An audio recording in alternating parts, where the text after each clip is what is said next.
では再開します。まずなんですけども、このゲームの大きな目標ですね、お話を集めることです。前回の部分にもあったと思いますけれども、お話を集めていくこと。ただもう一つ厳密な目標として言えば、キャラクターがキャンプをしています。何人ものキャラクターですね。その方たちの身の上話を聞く、それが当面の目標になっていきます。ただその身の上話を聞くためには細かいお話を集めて、その人たちを興味を持たせなきゃいけないんですね、この旅人のお話。そうすれば心を開いて話をしてくれるようになります。マップあるんですけども、広いマップですが WASD で移動ですね。で右クリックをしながら移動していくと、勝手にセンターにカメラが持っていきます。でこちらのように家だったり街だったりにアイコンが出ています。こちらをスペースキーで押すと、 This bungalow is being ransacked. There's furniture piled in the front yard, ammunition heaped under the mailbox, and a crowd of clean-cut men ripping apart a car in the driveway. このようにお話を集めていくことができます。The two heavily armed, mud-caked women leaning over the porch railing share the same bored grin. One shouts at you. Lend a couple innocent gals a cigarette? で、狼とのお話で、どんなお話を君は求めてるんだということで選択肢が出てくるんですね。この場合は同じですけれども、このオアの上に出てるアイコンですね、こちらが変わります。それがおそらくこれが何のカテゴリーに含まれるか、話なのかを決定づけるものになります。You are about to hand her a smoke when those men draw pistols and shove you hard into the dirt. You know these girls? They demand. Once they've dumped your bag out into the road, they decide you're harmless. If you were selling booze too, you'd have a lot more cash, sneers one. On the porch behind him, the two bootleggers are fingering their empty rifles, grinning in disappointment.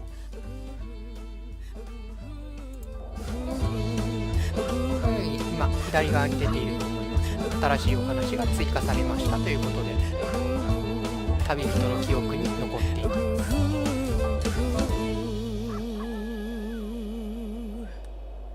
今出ていますけども、今口で説明していますけども、このように H キーを押すことでヘルプが見れます。何をすればいいの、どんなことに気をつければいいのということですね。大体は口で説明しますけども、説明できない部分もあるので、もしわからなくなったらそちらを見てください。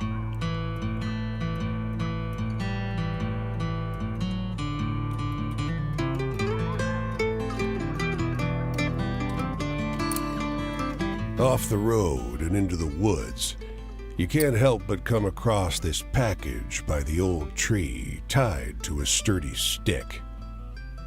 The cloth wrapping conceals, though not particularly well, something large and softly unsettled. Little eyes blink back at you from inside the bundle. The shape gives a start.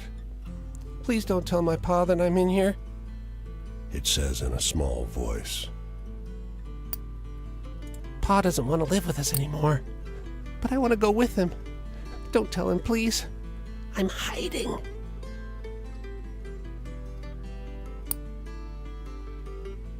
His father must have been here at some point, but you sure can't see him now. Please go. He's coming back any minute, says the boy, growing agitated. He's going to see you talking to me. Please, go! He only calms down when you leave. You don't see another soul for miles.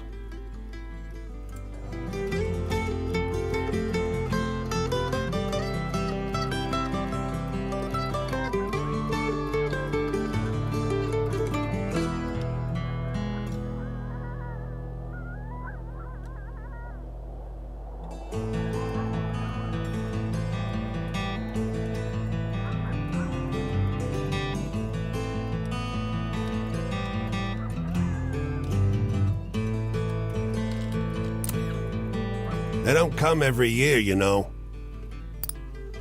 The old man is sitting at the edge of a rotting old pier, crooked legs dangling over the water. He watches a pair of seagulls preen and groom each other on a rock just off the shore. They seem to wait for something together, fidgeting and rubbing against one another. And when they fly off, they fly together. These same two, have been coming here ever since I was a boy, the old man says.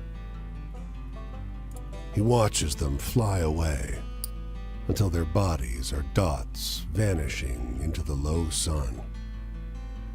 Always the same pair. Wonder what keeps him coming back to this town. He shrugs. It must be home.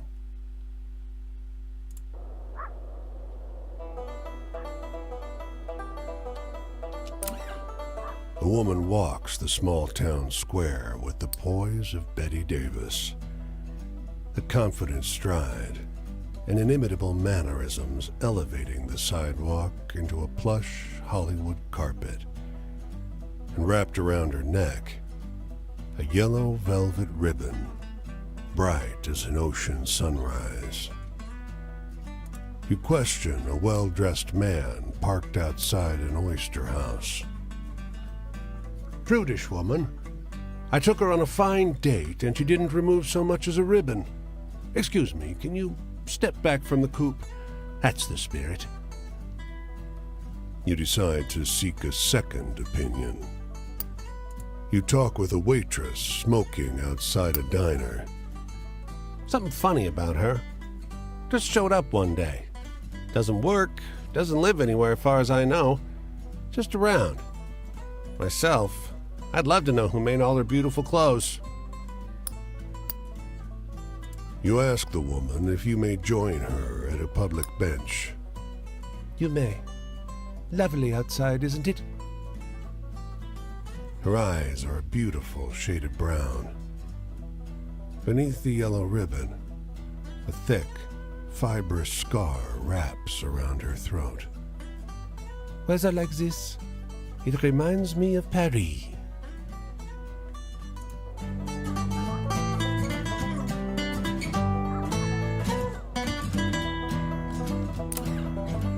You can see storm clouds on the horizon, and you don't relish the thought of being caught wandering this rocky seaside road in the rain.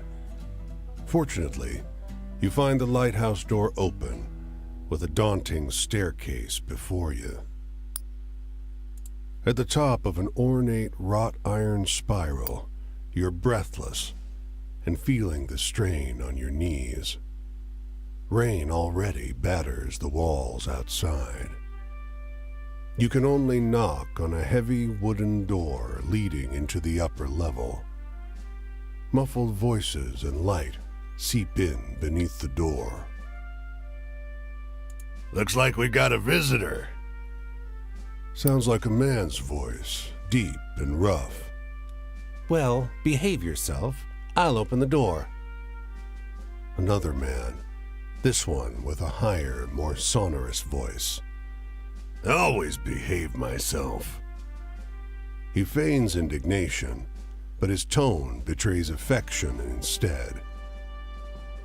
After a moment, the door unlatches from the inside and opens. The man before you is tall and muscular, with a hint of a paunch beneath his wide chest. The heavy iron knob on the door looks nearly dainty in his huge hand. Didn't want to be out in this rain, did you? Come in. Despite the rough exterior, this room looks like a well-appointed parlor. There's a rug on the well-trod wooden floor and an enormously plush couch. And sat upon it is a stocky fellow grinning through a great hazel-colored beard. Tea? He offers, hoisting a teapot. A few years.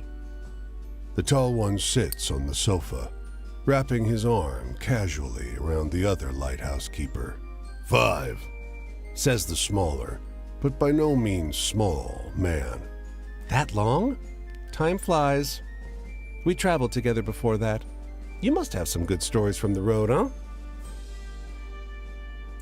You wake up the next morning on their old sofa, still warm from an excess of tea. And cakes? There might have been little cakes. Prodigious snoring rumbles in from the floor above you, and you quietly take your leave.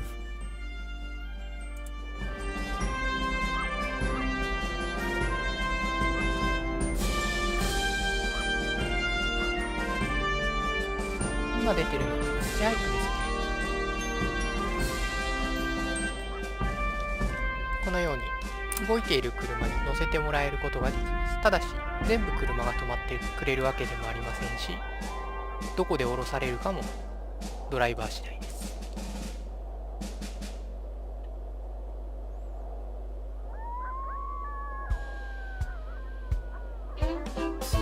そして基本的にというか絶対に片道ですね。